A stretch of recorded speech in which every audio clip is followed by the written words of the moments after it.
I'm gonna share with you a secret. Well, hindi na siya secret ngayon. You can actually test through banners and text. So if you have a topic in mind, pwede kang gumawa ng quotes and you don't have to use AI. Yes, maganda yung AI. Pero, mas maganda kung ikaw yung gagawa ng quotes. Kasi tandaan mo, ikaw yung magde-deliver ng video. So kailangan yung itatest mo na banner at text galing talaga sa sarili mong brand voice. Now, if you're using AI, nothing wrong with that.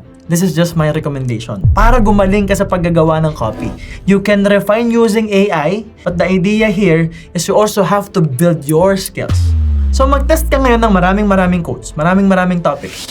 That way, you don't have to create a video from a content idea na hindi ka pa sure. Pag pumutok yung text and yung banner, pwede mo na siyang gawing video ngayon.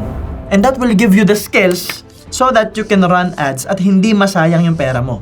And it's just common sense na gusto nating maging magaling or ma-improve yung skills natin para tumaas yung chance natin to convert the leads into a sale through paid ads. Kasi nga, ginagastosan na natin yan. Yes, you will save a lot of time through paid ads.